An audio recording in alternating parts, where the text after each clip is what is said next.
Tragedy surrounding a high-profile South Carolina family has made national news in recent months. Well, this weekend, there was yet another development regarding the Murdaugh family. WSAV News 3's Andrew Davis has followed this story from the beginning, and he is joining us now from our Low Country newsroom with the latest. Alex Murdaugh is speaking out for the first time in weeks, this time from a Savannah hospital bed, recovering from a gunshot wound he suffered this weekend. He says he's not headed home from there, though. He's going to rehab. Murdaugh's statement reads, quote, "The murders of my wife and son have caused an incredibly difficult time in my life. I've made a lot of decisions that I truly regret. I'm resigning from my law firm and entering rehab after a long battle that's been exacerbated by these murders. I am immensely sorry to everyone I've hurt, including my family, friends, and colleagues. I ask for prayers as I rehabilitate myself and my relationships." It is just the latest twist in this increasingly bizarre story.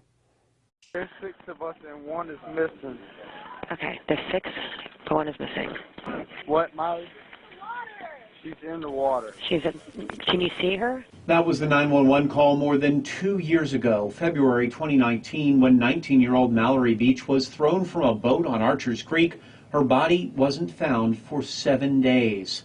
That boat was being driven by Paul Murdaugh, just 20 years old. He and everyone else on that boat, all underage, were drunk. Murdaugh eventually was charged with boating under the influence, but never spent a moment in jail, not even to take a mugshot.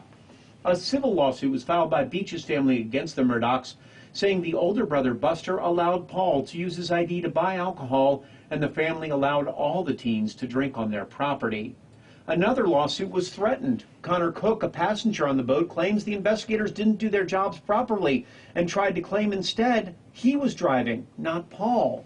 But before Paul Murdaugh could even face trial, he was dead, shot and killed along with his mother, Maggie, on the family property in Colleton County in June.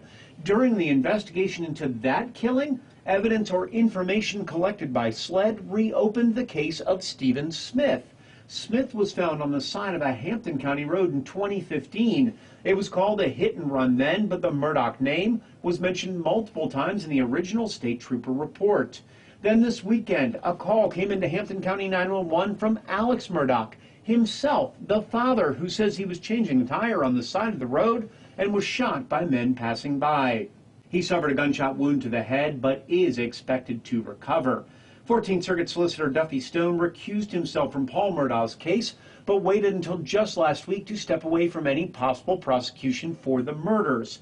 He said it was an ethical issue, which only manifested itself more when new information came to light. I asked Stone just last week about what he could tell me about that new information. There was something that changed before you sent that letter to the Attorney General's office. That's correct. It's something you can't talk about. And I cannot tell you what it is. It would not be proper for me to tell you what it is, because then I would be violating the exact same ethics that I have followed since the very beginning of this case. So if I asked you, does it have anything to do with the suspect in the case? I wouldn't tell you. If I asked, it had to do information in evidence that was found in the case? I wouldn't tell you that either. Now, the South Carolina Law Enforcement Division isn't talking either about the investigation into this weekend's shooting. No suspects have been arrested or named in that case or in Alex Murdaugh's most recent case. If you know anything, call Crime Stoppers of the Low Country at 843-554-1111. Andrew Davis, WSAV News 3, on your side. Andrew, thank you.